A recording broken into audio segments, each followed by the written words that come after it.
Hi everyone, welcome back to the Murder Tapes podcast, season 2, episode 9. My boyfriend and I spent our weekend celebrating our 10-year anniversary.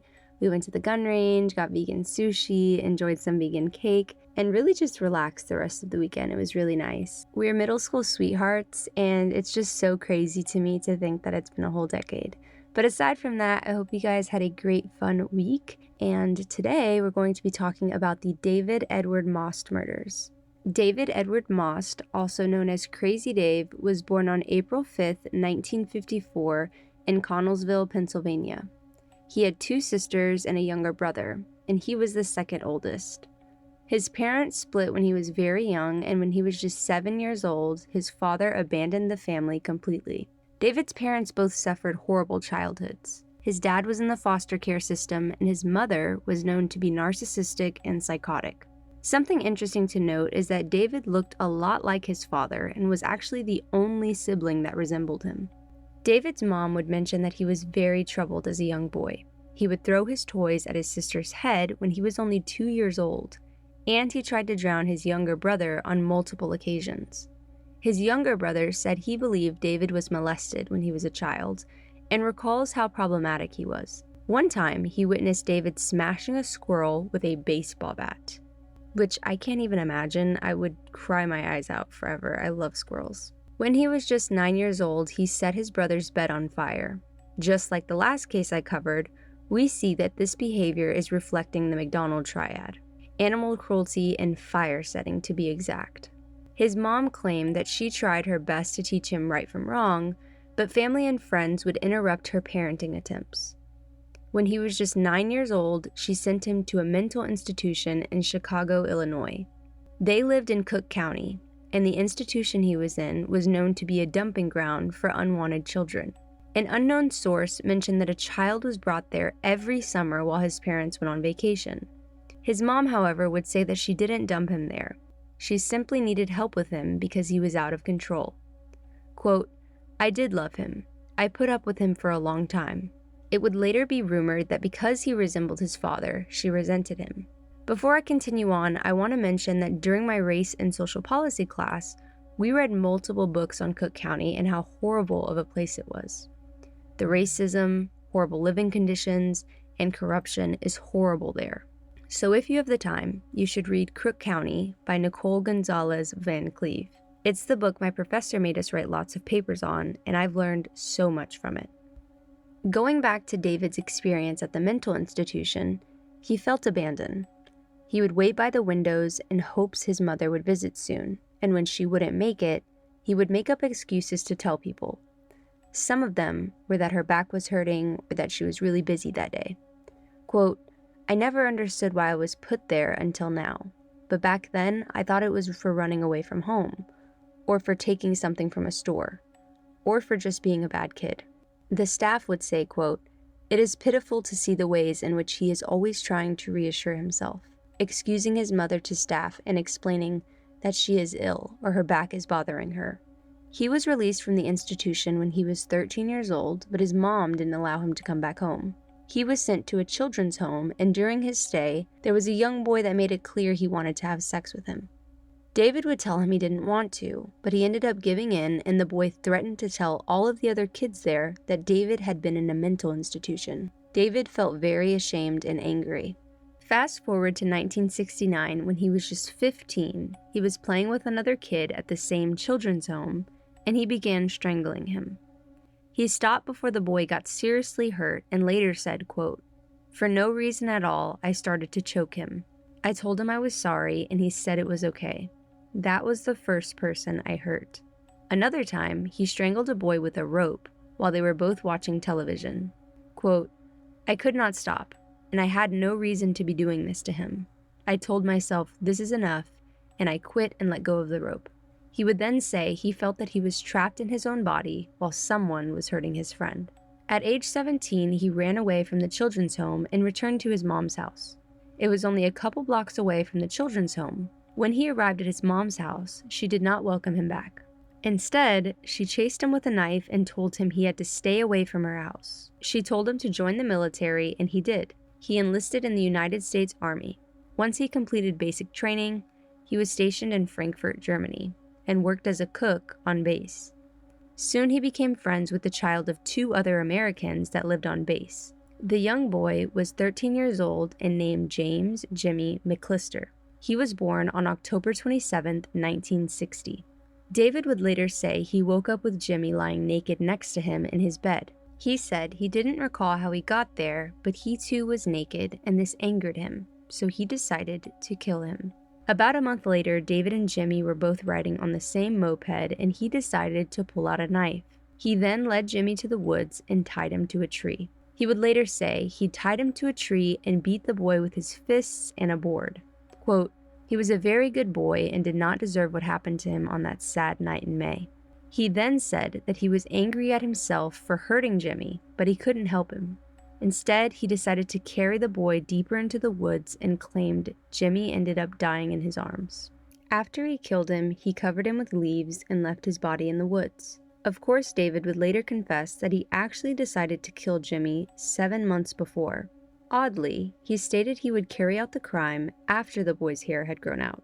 Jimmy's body was found about a month later, on June 25, 1974. Luckily, David was immediately a suspect and was arrested. He was court-martialed, but he unfortunately had a good defense attorney.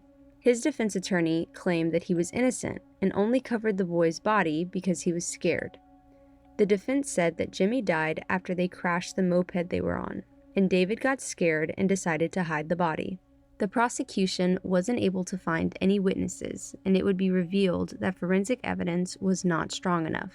David was only convicted of manslaughter and sentenced to a minimum of 3 years in Fort Leavenworth federal prison. He was up for parole in 1977 and requested to not be released. He was paroled in 1977 and, of course, continued to commit crimes. In 1979, he was arrested in Chicago for stabbing one of his friends while he was sleeping. David was charged with attempted murder and later admitted that he did lie on the stand and denied stabbing his friend. Once again, due to the lack of evidence, he was acquitted of the crime. 2 years later, in 1981, David decided he wanted to kill the man that molested him when they were both kids in the children's home. He couldn't find the man, however, and ended up luring 15-year-old Donald Jones to his car and drove the car out to a quarry in Elgin, Illinois. Once there, he stabbed Donald and would later say, quote, "I can still hear Donald Jones saying to me, 'I am only 15 years old. Please don't kill me.'" After he stabbed him, he drowned him in the quarry. He then decided to head to Texas. Once he arrived in Galveston, he stabbed another teenage boy in a hotel room. He was convicted of the crime, and while he was incarcerated, he made incriminating statements about his involvement in the Donald Jones murder. David was extradited back to Illinois in 1983 in order to stand trial for the murder of Donald Jones. While there, he wrote a letter to the prosecution and said, quote, "I have been thinking about Donald Jones a lot, and what I did to him on that Sunday, in August, and I have been thinking about the bad things I did in my life. And now I would like the death sentence. I would like to die." He was found unfit to stand trial due to mental capacity and was placed in the care of the Illinois Department of Health and Human Services. He was institutionalized, and in 1985, he was reevaluated. He was again found unfit to stand trial. In 1987, he tried to escape the medium security institution he was housed in, but failed and was soon transferred to Chester Mental Health Center in Chester, Illinois. This facility had better security. David's defense filed motions claiming that the staff at the original institution assisted him in his escape in order to have him transferred. David brought this 42 U.S.C. 1983 action to challenge the constitutionality of his transfer. David specifically alleged that the superintendent of the Elgin Forensics Program, Dennis Headley, and an employee in Elgin's forensic unit, Cynthia Dennison, both unlawfully assisted him in his escape by giving him money and advice on when it would be best to leave the grounds. As a result, David asserted he was unconstitutionally divested of his right to receive notion and a hearing prior to being moved to a more secure institution. David likewise claimed that Stephen Hardy, the superintendent at Chester, unconstitutionally interfered with his visitation rights by prohibiting him from seeing his psychologist and others after his transfer. For these alleged due process violations, David sought declaratory relief, compensatory damages of $25,000, and punitive damages of $50,000. He remained in the custody of the state for 11 years before he was found fit to stand trial. In 1994, David pleaded guilty to first-degree murder and was sentenced to 35 years in prison with credit for time he served awaiting trial. Unfortunately, he became eligible for parole 5 years later in 1999. He once again asked the Illinois Department of Corrections to not release him in a 5-page paper. He stated that he was not safe to be paroled and would kill again if given the opportunity. The prosecutor agreed and asked for him to be kept in custody or civilly committed. One of the Illinois Department of Corrections spokespersons said, quote, "He did not meet criteria to be placed in any other kind of facility." He was released on parole in 1999, and when someone with a violent history is consistently asking to not be released, you should listen. David would later say, quote, "When I got locked up in the Army, and then especially when I got locked up in 1981, I knew I should never be let out again. I didn't know how to act around other people, and I was never taught how to make friends and keep them. When an inmate says he doesn't want out, I hope that somebody listens." While he was on supervised parole in 2001, he hit an acquaintance 6 times in the back of the head with a metal pipe. Though he was on parole, he was not charged or arrested, and the victim declined to press charges, which meant David would remain free. In 2002, his supervised parole ended and he moved to Hammond, Indiana. He rented an apartment and started his job at Trophies R Us, a shop that sold all types of personalized awards and trophies. He stated he was making $323 a week and only had $2 in his checking account. He also said he didn't own a car and lived alone. While he was living in this new area, no one really knew anything about him. They were unaware a monster was among them. On May 2, 2003, 19-year-old Nick James went missing. Nick was David's coworker at his new job. The community assumed it was a runaway situation, and this meant police weren't looking for him. And this is very common in cases of missing teenagers, unfortunately. Then, on September 10, 2003, 13-year-old Michael Dennis Jr. and 16-year-old James Regani disappeared from Hammond, Indiana. Both of them left notes for their moms stating that they were running away. Though they left notes, their parents didn't believe that they were actually going to run away. It was known that they were hanging out with an adult male, so police ran the name of the friend and found out that it was David Maust. They also saw his previous charges for the death of 2 young boys he killed prior. Immediately, he became the prime suspect, but detectives weren't sure if the boys were still alive or being helped by David to run away. David was questioned, but he denied knowing where the boys were and stated he gave them money because they were his friends. He said they would often play video games together. Police decided to question him consistently, and over time his stories began to contradict each other. This gave probable cause for a search warrant of his apartment. When the police went to the basement of the building, they found freshly poured concrete, and on December 5, 2003, they began excavating the basement. Just 4 days later, on December 9, 2003, 2 bodies were found underneath the concrete and wrapped in saran wrap. The following day, a 3rd body was found. Police were able to identify the bodies as Michael Dennis, James Regani, and Nick James. Something even more odd occurred when the owner of the Oak Park apartment complex he lived in before this one brought something up.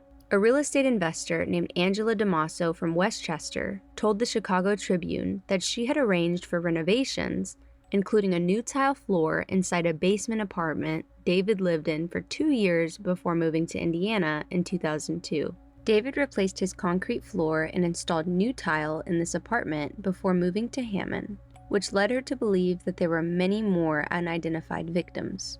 Quote, "I'd like to know where David replaced the floor. It wasn't in that building. Angela paid a contractor in 2002 to remove carpeting from 2 basement apartments and add tile, one of which was David's old one. She also had it repainted. David came out and stated he did not bury any bodies in his Oak Park apartment. But do you think he's lying?" On December 11, 2003, the state of Indiana charged David Maust with murder. My boyfriend's birthday is December 11th, and every time I do a case that has the date of my birthday or someone I know, I just think about how we all have different lives and all of the different things that go on across the world. So interesting to think about. Anyways, David asked for the death penalty once more. Remember that he strangled the 3 boys and then buried them in the basement and covered them with concrete. He knew that he was getting better at his craft, and he knew that he should never be free again. He believed he didn't have the right to live. In November of 2005, David pleaded guilty to the 3 murders and got 3 consecutive life sentences without the possibility of parole. He was then sent to the Indiana Department of Corrections, and he agreed to serve his sentence in segregation. A month later, in January of 2006, David hung himself in his prison cell. He was then transferred to the hospital. There, he was diagnosed with both a neck fracture and significant brain damage. On January 20th, 2006, he was removed from life support and died at 51 years old. He left behind a suicide note and stated he was remorseful for the crimes he committed. It said, quote, "They were good, non-violent, innocent young boys who did not deserve to die. None of them did nothing wrong. They had nothing I wanted except for them to be my friend, and they took nothing from me, but I still killed them for no reason." The day after the Hammond police came to my home on Friday, September 19th, 2003, I decided to leave for some place unknown.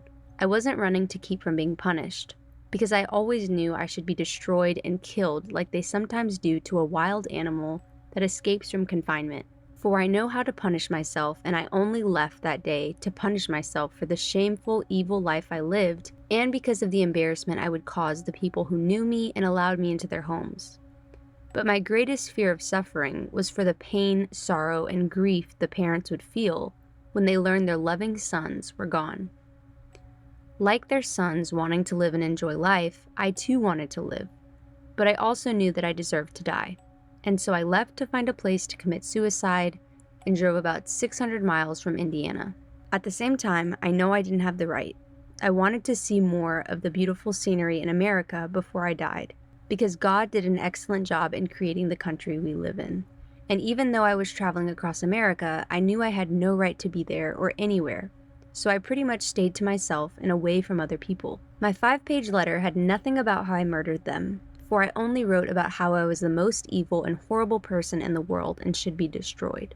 Before I left to come to Indiana, I made a deal with myself that I would come back and take responsibility for every evil act I committed in life, including the 3 murders in Indiana. And then right before the trial, or right after I testified in court, I would do the right thing and kill myself because I wanted my trial to be for the families, and I didn't want them to wait too long for justice that they desired. For if their sons are not alive, then I feel I should not be allowed to live either, and I have always felt that way.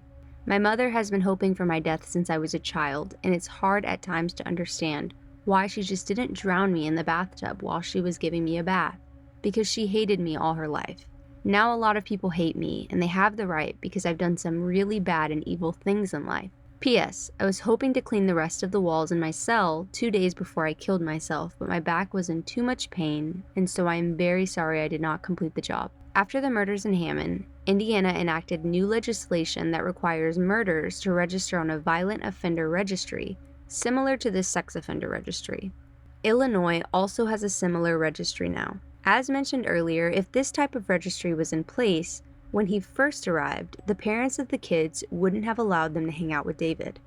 It's interesting to hear about how David was remorseful. His mom and brother told various media outlets that they believed David was evil, and they pushed away from him in order to protect themselves. His defense attorney thinks that the abandonment from his parents, along with the mental illness his mom had, caused him to become the way he was. Another thing people believe is that David's mother may have made up the stories in his childhood in order to justify abandoning him. David had a diary that stated he found himself with either a rope or knife in his hand because he was ready to kill boys by luring them with drugs or alcohol. In his diary, David talked about how he became friends with the boys. On one of the pages, he graphically details stabbing teenage boys while they sleep. He also wrote about killing 13-year-old Jimmy by beating him with a 5-foot longboard and drowning 15-year-old Donald while he begged for his life. He also wrote, quote, "What I done in my life is bad things to good people. I cannot remember the good things I did in my life, but I can remember the bad things, because when you do one bad thing, it takes away the good." I'm now going to include audio of his attorney, Thomas Vanes, talking about David in more in-depth details in 2017. Where do I start here? Basically, certainly the most fascinating serial killer I've worked on. I was a prosecutor for a long time. Yeah.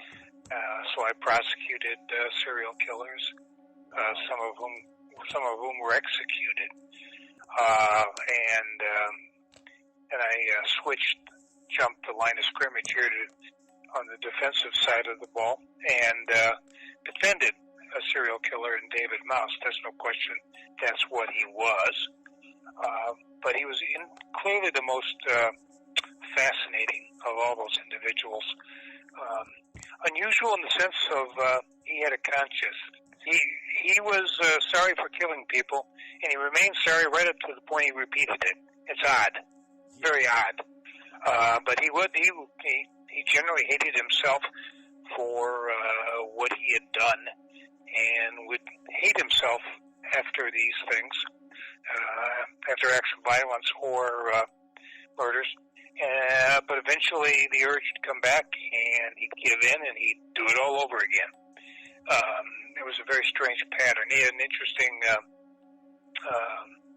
background, too, which kind of explained, I think, where he was coming from.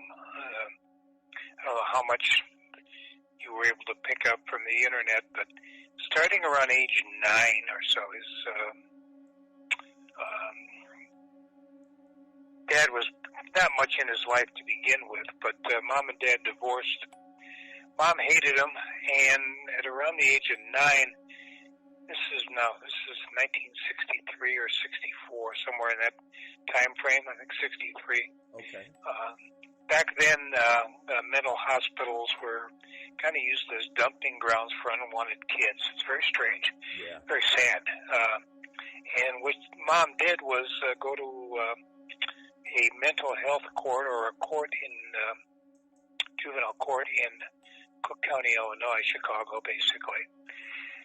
Made up some stuff about him, and basically had him committed.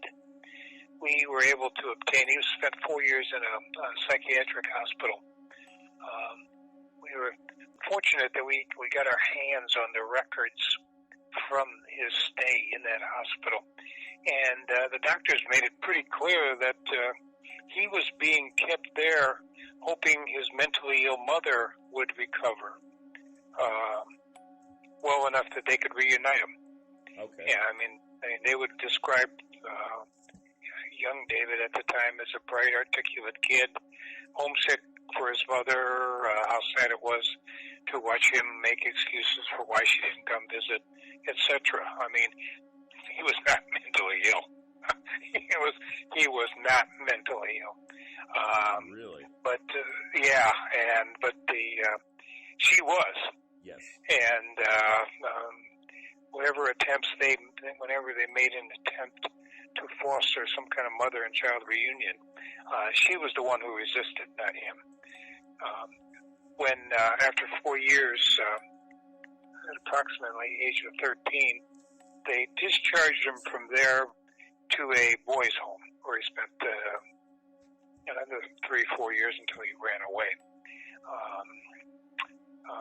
But basically, he grew up in a mental institution. I mean, he would tell stories of being with kids who were truly mentally ill, or the term back then was retarded. I mean, there were some kids there. He talked about one boy who would be there only in the summers, and that's because Mom and Dad would get him committed there for a summer so they could vacation. Oh, jeez.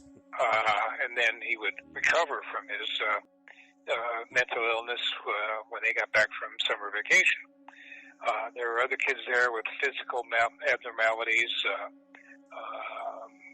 mental defects. Some were just essentially vegetables, Sure. kind of thing. But that's where he grew up as, from like 9 to 13. And then from 13 to 17 or so, approximately. He was in a boys' home, strictly boys. He basically implied that he began to get homosexual leanings at that stage. He didn't phrase it in that fashion. He just said the kids were just desperate for any kind of physical affection, Sure. that they ended up turning to each other. So is it a real case of, his later behavior was a real case of nature, versus nurturing, or just it was. Yeah, basically, what somebody says, if you wanted a recipe for making a serial killer, this is what you would do. Wow. Yeah, so I mean, he never really learned how to socialize. I mean, when he got out and when he went into the Army, killed a young boy, he murdered him, although his explanation at the time was sufficient that they only found him guilty of manslaughter. Do you know what the details on that was? I can't find anything on the Germany thing. Yeah, oh God, I have to pick my. I remember his explanation was that the kid flew off. No, I don't even remember that. It was a bizarre explanation, something to do with a bike and all sorts. It was a very bizarre explanation, and I don't remember how he. Basically, the MO was always the same: develop a friendship with a young man. This was a boy, actually. Then lure him to a secluded area and kill him. I think he. I don't remember if this is the kid he tied to a tree or not. He may have tied this kid to a tree. I'm kind of working from memory on that one, Chris. I think he tied him to a tree and then whacked him with a stick or a board. Okay, beat him. I think he beat him to death. Okay. Then when he got out of that, he killed the kid Donald Jones in Illinois, who was a kind of a surrogate substitute victim there. There was someone else he really was planning on killing, and he couldn't locate him or lure him or bait him or whatever. It didn't work out, in other words. Yeah. So Donald Jones happened to be around and available, and he took him out to a secluded quarry pit kind of area near Joliet, Illinois, and killed him out there. Then he wasn't out long after that when he killed the three boys in Hammond. He wrote a 1,000 or 1,100 page history of his life. Wow. Yeah, somewhere in storage it is. I don't know how it'd be that accessible, to be honest. I'd have to figure out a way to find it and get it. He had a strong desire that people essentially learned from his what went wrong in his case, but he never actually treated his upbringing as an excuse. He's pretty adamant that I've got no one to blame for my difficulties, for what I have done other than myself. I don't want to blame my parents. I don't want to blame my upbringing. I'm responsible. I did it. As lawyers, we thought otherwise, of course, right, on his behalf. But no, he was pretty adamant that none of this mattered, which may explain, consistent with that, he did end up killing himself. Yes, he did. He hung himself. That's true. Yeah, he hung himself in his jail cell. He had talked about it for a long time, and I just sort of figured it was talk, and caught me by surprise. I probably, looking back on it, I should have seen the warning signs a little bit, But when it happened, it did catch me by surprise. So. Do you? Yeah, go ahead. No, I'll answer. You go ahead. I'll ask you a bunch of stuff at the end. Yeah. We never did have much contact with his family. He had a brother, well, almost zero contact with his mother. She's a bizarre creature. The brother, David's brother, a guy named Jeff, he's dead now too. Jeffrey Maust really had not much in the way of contact with his brother until these Indiana cases, and then the brother popped up out of the woodwork, called the local newspaper, had a picture of himself in apparent tears at the house where these homicides occurred. My brother should die. He should not be allowed to live.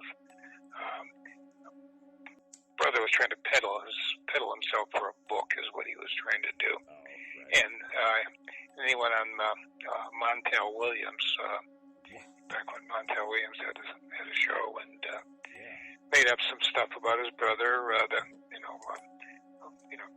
Half truths, half bullshit. So it was weird. Mom went along. They showed her in the audience and the camera panned to her on the audience. According to the brother, she got all excited about going to New York and being in the show and dressing up for the occasion and all that sort of thing.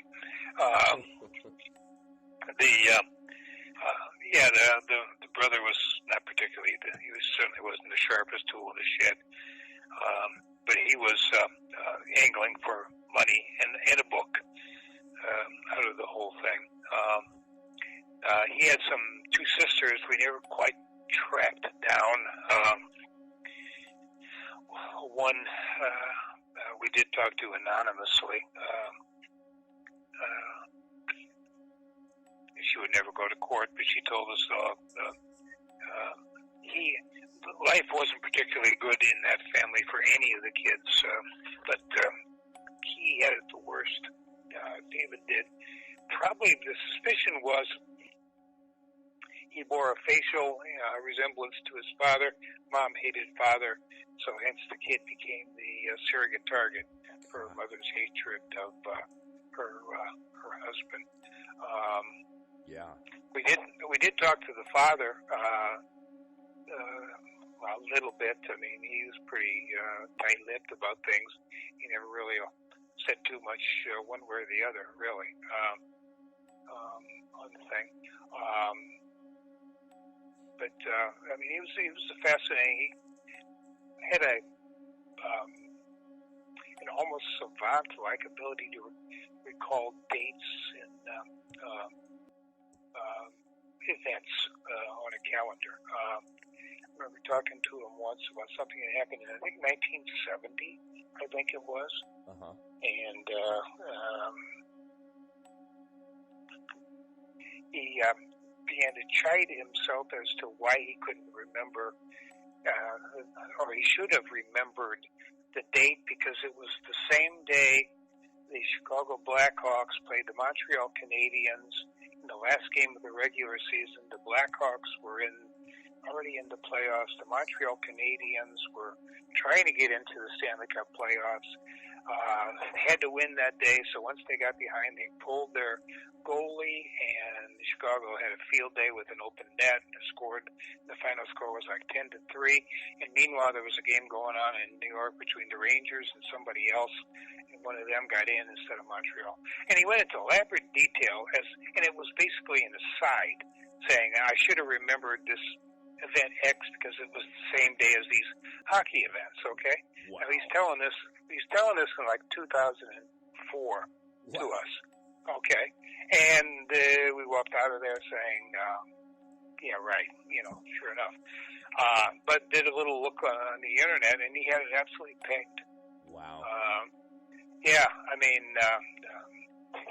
absolutely pegged. I mean, it was just ingrained in his head. Now, it may have been that when you're in a mental institution or whatever, and you're listening to all these things by radio, maybe they get etched into your mind in a certain way that they are memorable. Or maybe the environment is such that that sort of thing becomes a memory. But no, he had a real savant-like ability to recall stuff like that, particularly as it related to sports, sort of thing. One interesting little detail is when he finished his term in Illinois, he basically bounced around between in and out of the mental institutions before trial on a finding that he was not competent to stand trial. And then by the time after, 14, 15 years or so, I forget how old the case was, before it finally came up, came to a head. Yeah. They were kind of tired of the case, and so they cut a deal that amounted to a little more than time served. He didn't have too much time to do by the time he pled guilty to Dow Jones murders. But Yes. anyway, he goes off to the institution, and they're ready to let him out. Illinois had a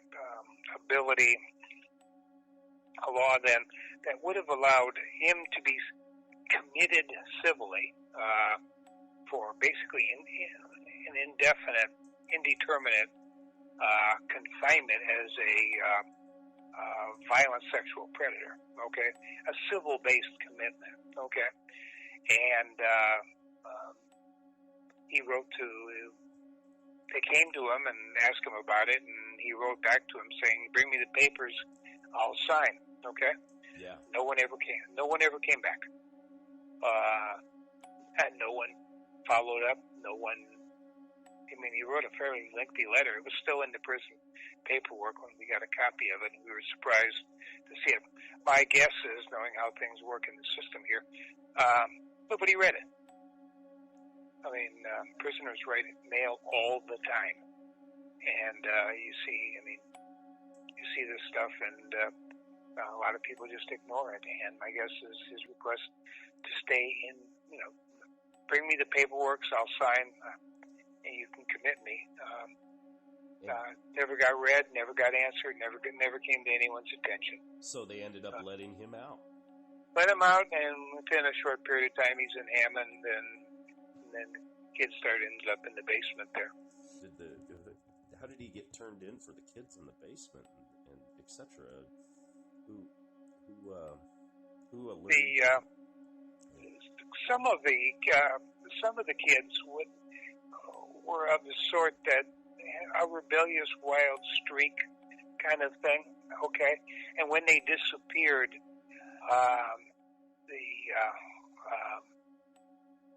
it was like, well, they'll surface at some point, or who knows where they ran off to, or maybe they're just runaways and they'll come back, kind of thing.